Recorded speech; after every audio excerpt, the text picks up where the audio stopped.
மாண்புமிகு சட்டத்துறை அமைச்சர் திரு நிர்மல்குமார் அவர்கள் போகிற இடங்களெல்லாம் எங்கெல்லாம் மைக்கு கிடைக்கிறதோ அங்கெல்லாம் வாய்க்கு வந்ததையெல்லாம் பேசிக்கொண்டு திரிகிறார்.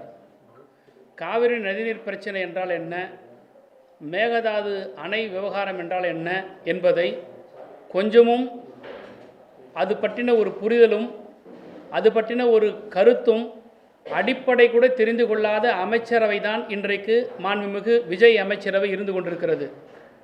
காரணம், இந்த பிரச்சனை குறித்து மாண்புமிகு முதலமைச்சர் வாய் திறக்கவில்லை. இந்த பிரச்சனை குறித்து மாண்புமிகு நீர்வளத்துறை அமைச்சர் நீரை விட வேகமாக ஓடிக்கொண்டிருக்கிறார் மைக்கை பார்த்தவுடன். இந்த பிரச்சனை குறித்து சட்டத்துறை அமைச்சர் பப்ளிக் ப்ராசிக்யூட்டருக்கு பணம் வாங்கி கொண்டு போடுகிற ஊழல் அரசாங்கத்தினுடைய அமைச்சர் இன்றைக்கு வாய்க்கு வந்தபடியெல்லாம் பேசிக்கொண்டிருக்கிறார்.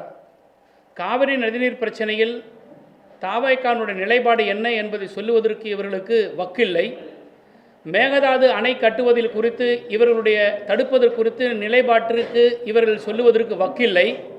ஆனால் முத்தமிழறிஞர் கலைஞர் செய்த தவறு என்று கொஞ்சமும் கூச்சமும் நாச்சமும் இல்லாமல் நாக்கில் எலும்பு இல்லை என்பதற்காக வாய்க்கு வந்ததையெல்லாம் பேசிக்கொண்டிருக்கிறார் இந்த அதிக பிரசங்கி அமைச்சர் திரு நிர்மல்குமார்.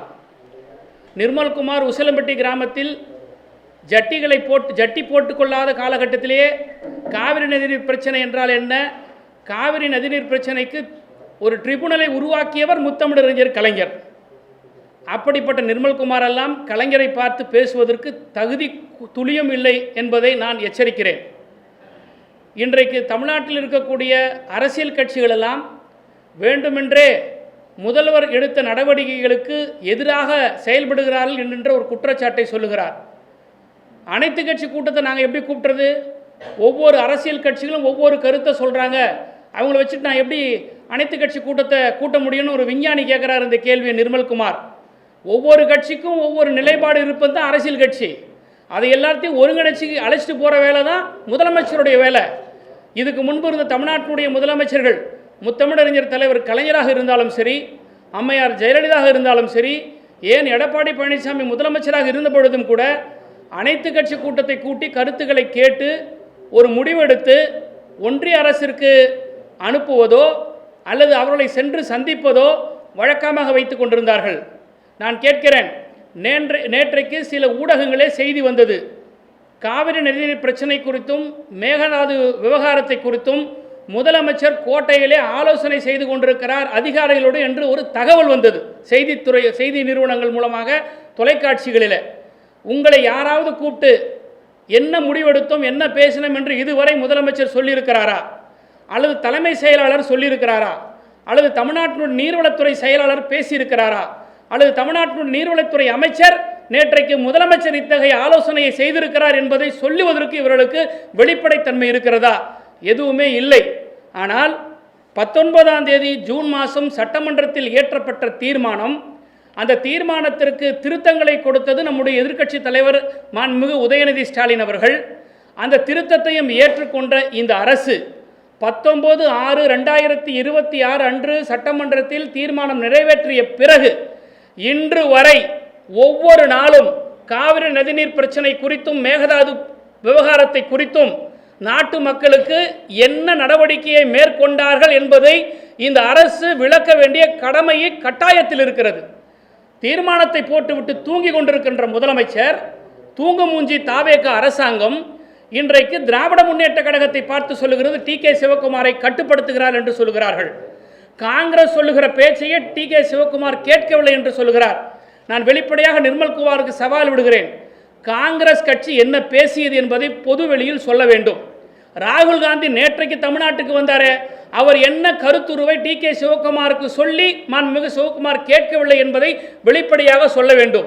காங்கிரஸோடு கூட்டணி இருக்கக்கூடிய தாவேகானுடைய கட்சி தலைவர் திரு விஜய் அவர்கள் காங்கிரசினுடைய நிலைப்பாடு என்ன, காங்கிரஸ் எதை அறிவுறுத்தி சொல்லவில்லை என்பதை இங்கே விளக்க கடமைப்பட்டிருக்கிறார்.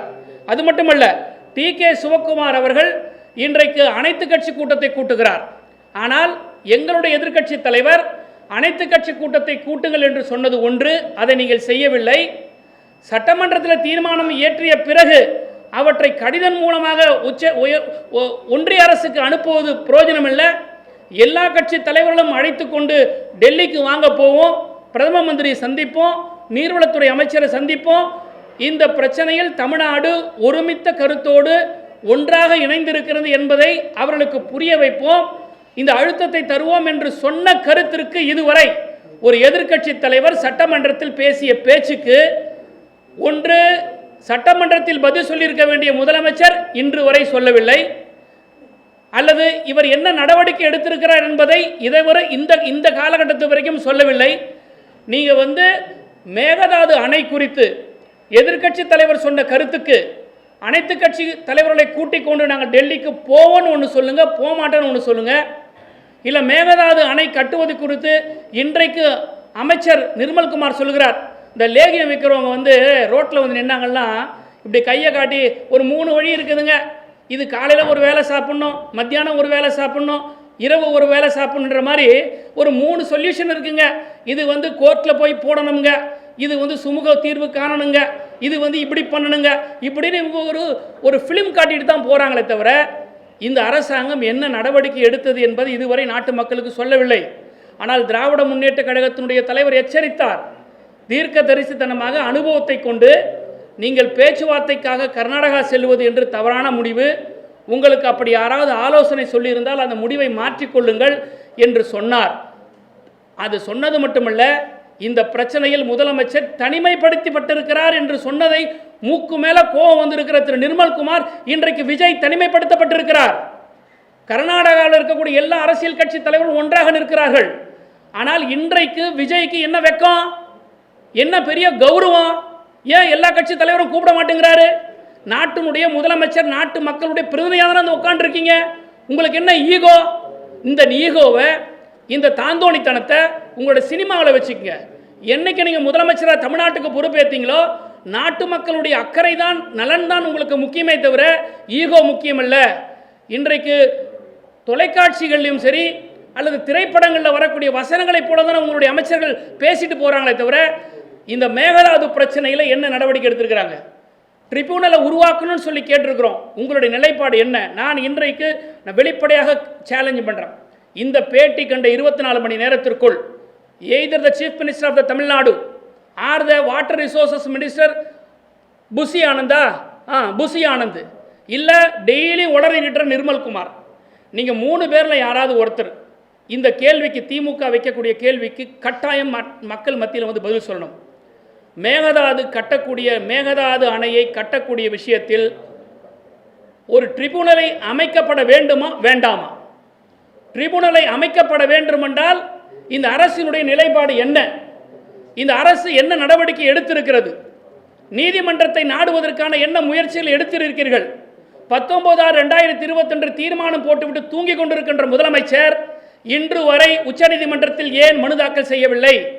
ஒரு மாநிலத்திற்கும் இன்னொரு மாநிலத்திற்கும் நதிநீர் பிரச்சனை ஏற்படுமையானால், அணை கட்டுவதில் பிரச்சனை ஏற்படுமையானால் இன்டர்ஸ்டேட் வாட்டர் டிஸ்பியூட் ஆக்ட் 1956 படி ஒரு ட்ரிபியூனலை அமைக்கலாம் என்பதை கேட்கலாம் என்கின்ற உரிமை அந்தந்த மாநிலங்களுக்கு இருக்கிறது.